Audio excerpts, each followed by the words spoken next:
និយាយទៅនៅខាងក្រៅខ្ញុំនេះឥឡូវគឺ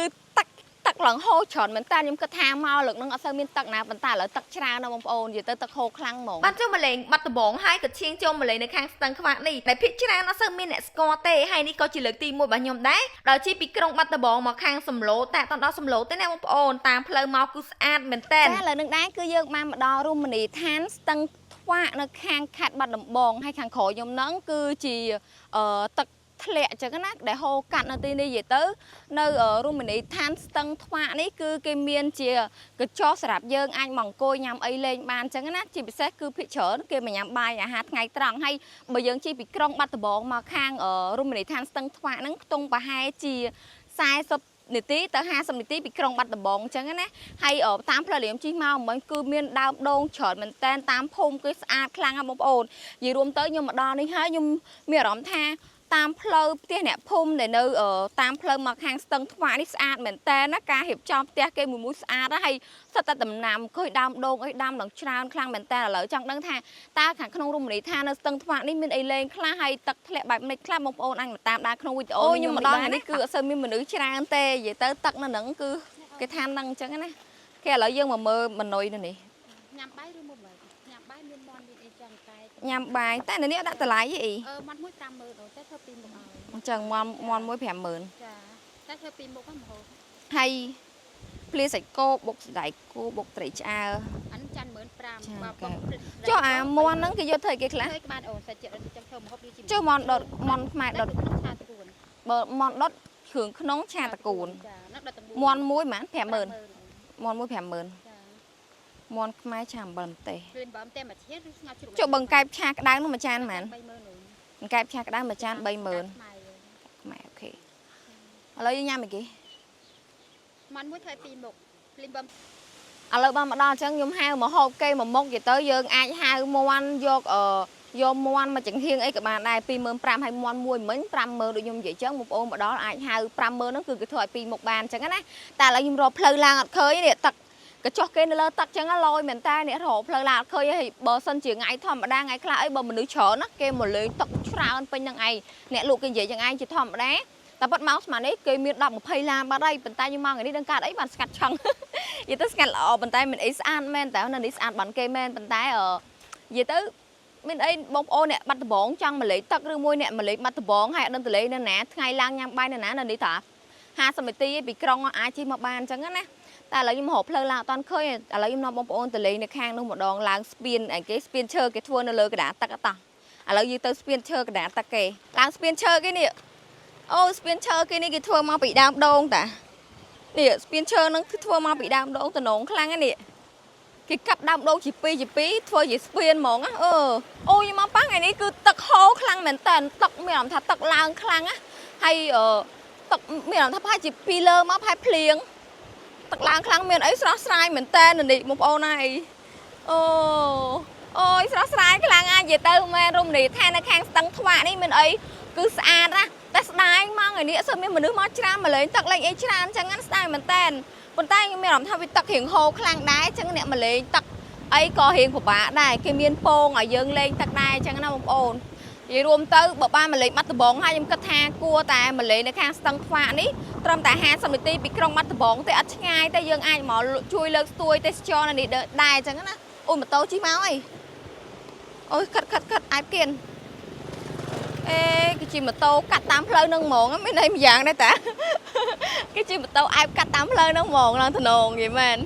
មានអីស្អាតនៅនេះស្អាតមែនហើយបរិយាកាសគឺដើមឈើអីស្រស់ស្រាយពីធម្មជាតិនិយាយរួមទៅគឺអំណោយផលធម្មជាតិទាំងអស់ហ្មងលើកលែងទៅថាការប្រើប្រាស់ជាមួយនឹងផ្លាស្ទិកយកផ្លាស្ទិកអីយកមកប្រើនៅនេះគឺធ្វើឲ្យមានអារម្មណ៍ថាមើលជុំវិញហ្នឹងទៅសក្បោសហ្មងអត់ស្អាតទេអញ្ចឹងហើយបើថាបងប្អូនមកលេងនៅខាងស្ទឹងខ្វាក់មិនថាទៅលេងនៅណាតាមរមណីយដ្ឋានដើរលេងនៅក្នុងប្រទេសកម្ពុជាយើងគូណាតាកុំប្រើប្រាស់ជាមួយនឹងផ្លាស្ទិកដែលសារតែខ្ញុំជាអ្នកជួយលើកស្ទួយទេសចរដែរហើយខ្ញុំក៏បានថតវីដេអូប្រម៉ូទច្រើនកន្លែងដែរអញ្ចឹងណាខ្ញុំបានឃើញច្រើនមែនតើផ្លាស្ទិកច្រើនណាតែខ្ញុំអត់ថតចំតែកន្លែងផ្លាស្ទិកទេរបៀបថាយើងអត់ចង់ថតបង្ហាញអញ្ចឹងណាប៉ុន្តែមែនតើទៅមែនគឺកន្លែងដើរលេងភាគច្រើនគឺសុទ្ធតែផ្លាស្ទិកដោយសារតែប្រជាជនខ្មែរភាគច្រើនមែនតើណាមិនភាគតិចទេណាគឺភាគច្រើនមែនតើដែលនៅតែប្រើប្រាស់ហើយនឹងបោះចោលគ្រប់កន្លែងតែម្ដងអញ្ចឹងហើយយើងគួរតែណា ថាបើយើងអត់បានកាត់បន្ថយក៏គួរតែរកកន្លែងបោះឲ្យបានត្រឹមត្រូវចឹងណាបងប្អូនក៏ពេលខ្លះយើងគិតថាខ្ញុំទៅលេងកន្លែងណាមួយហើយខ្ញុំចង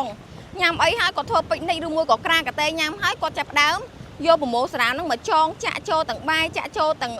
ម្ហូបអាហារដែលយើងញ៉ាំហើយចងទុកមកកន្លែងដែលយើងញ៉ាំហ្នឹងទៅដល់ពេលទៅមានសัตว์មានឆ្កែមានអីចឹងវាមកហាយស៊ីអញ្ចឹងហើយនៅពេលដែលមានខ្យល់មានអីវាហាយស៊ីមានខ្យល់អីសារ៉ាមដែលយើងប្រើប្រាស់សារ៉ាមដែលយើងចងហ្នឹងបងប្អូនគឺវារាយប៉ាយសត្វអណ្ដែតទៅដល់ណាដល់ណីអញ្ចឹងឡងផ្អើឡងពេញនិយាយទៅឡើងពេញកន្លែងយើងដើរលេងហ្នឹងហ្មងអញ្ចឹងហើយមិនថាយើងទៅដល់ទីណាហើយយើងគួរណាតាខ្ចប់យកទៅវិញព្រោះថាកន្លែងដែលបងប្អូនដើរលេងកន្លែងទេសចរដែលបងប្អូនទៅដល់កន្លែងដើរលេងពេញនិចអីហ្នឹងណាគឺអត់មានឡានសារ៉ាមឬមួយក៏អ្នកដែលថាគេបោះសារ៉ាមយកទៅទុកដាក់ត្រឹមត្រូវទេអត់មានទេអញ្ចឹងហើយបងប្អូនត្រូវតែវិចខ្ចប់យកទៅផ្ទះវិញដោយខ្លួនឯងតែម្ដងចាអញ្ចឹងអានេះវីដេអូនេះខ្ញុំគ្រាន់តែចង់មានបំណងល្អប៉ុណ្ណឹងអញ្ចឹងណាចាតែបើបងប្អូនបានមកហើយកុំយកផ្លាស្ទិកឬមួយច្រកថង់មកច្រើនពេកព្រោះខ្ញុំមកដល់ទីនេះគឺខ្ញុំសង្កេតឃើញមានសារ៉ាមច្រើនមែនតើនិយាយទៅសារ៉ាមច្រើនណាតាមផ្លូវតាមអីគឺសុទ្ធតែសារ៉ាមហ្មងនិយាយទៅរមណីយដ្ឋាននេះគឺស្អាតបែបធម្មជាតិមកហើយប៉ុន្តែស្ដាយថងរឿងសារ៉ាមហ្នឹងហ្មងមែនតើទៅទឹកធ្លាក់ទឹកអីស្អាតមែនតើធម្មជាតិហើយប៉ុន្តែស្ដាយត្រង់សារ៉ាមអញ្ចឹងណាតែឥឡូវយើងទៅឡើងស្ពានឈើអូគេមានជិះម៉ូតូកាត់ស្ពានឈើនេះទៀតកន្លែងនេះដូចគេជិះទៅណាបានមកលេងថ្ងៃនេះនិយាយទៅបានមកលេងថ្ងៃនេះនៅខាងស្ទឹងថ្វាក់ហ្នឹងខ្ញុំមកលេងថ្ងៃនេះគឺចាប់ផ្ដើមមេឃគោលាន់ចាប់ផ្ដើមភ្លៀងទៀតហើយនិយាយមែននិយាយទៅខ្ញុំអត់ទៅថាទៅដល់លេងណាឬមួយក៏ទៅថតវីដេអូនៅណាគឺមេឃភ្លៀងនៅហ្នឹងហ្មងនិយាយទៅមានអារម្មណ៍ថាដូចអ្នកមានបុណ្យទេហើយសម្បីតែមកកន្លឹកនៅកន្លែងរេស្តូរ៉ាំងមួយក៏គាត់និយាយដែរថាអូយមេអត់ដែរភ្លៀងសោះបោកថ្ងៃហងៃបងអើយទៅគ្រាន់តែបងឯងមកមើលចាប់ដើមភ្លៀងយកហ្មងហើយខ្ញុំមានអារម្មណ៍ថាថាំងបងឯងអ្នកមានបុណ្យហើយមិនមែនភ្លៀងអញ្ចឹងទេថាអូខ្ញុំមិនដឹងមានបុណ្យមិនដឹងមានបាបអ្នកថតវីដេអូហើយមកចង់មិនថតប៉ុន្តែតែបានថតមកតែមិនភ្លៀងប៉ុន្តែគាត់ថាអត់បានថតមែនណាប៉ុន្តែមានអារម្មណ៍ថា fresh ស្អាតហាងហ្មងឡើងស្រស់ស្រាយហ្មងពេលយើងអង្គុយគេលើរឹងហ្នឹងហើយស្ដាប់សំឡេងទឹកភ្លៀងហើយខ្យល់មកវាដោយសារនៅទឹកដល់ពេលខ្យល់មកអញ្ចឹងទឹកជាក់ឡើងលវងហ្មងបងប្អូនមានអារម្មណ៍ថាធ្វើឲ្យយើងមានអារម្មណ៍ថា relax ខ្លាំងណារបៀបថាយើងសម្រាកហើយស្រស់ស្រាយខ្ញុំពិបាកពីព្រោះនេះអារម្មណ៍ហ្នឹងណាគេស្ដាប់សំឡេងទឹកភ្លៀងហើយទឹកហូរមកអញ្ចឹងទៀតណាស្រស់ស្រាយមែនណានៅខាងស្ទឹងថ្វាក់ហ្នឹងខ្ញុំនិយាយមែនខ្ញុំណែនាំមែនតើណាអ្នកមកលេងខេត្តបាត់ដំបងខ្ញុំអត់ដែរដឹងទេទៅថាបានឆែកវីដេអូឃើញវីដេអូណាគេទេផុសខាងនេះតំណងណាអត់មានអ្នកមក review នៅនេះច្រើនណាប៉ុន្តែមានអារម្មណ៍ថាមកដល់ហើយអត់ខកបំដងទេប៉ុន្តែអូយគោលាន់ខ្លាំងណាគាត់គោលាន់ខ្លាំងគេតាមិញខ្ញុំកំងមកហូបគេហ្នឹងអត់តាន់បានទេបងប្អូននិយាយទៅ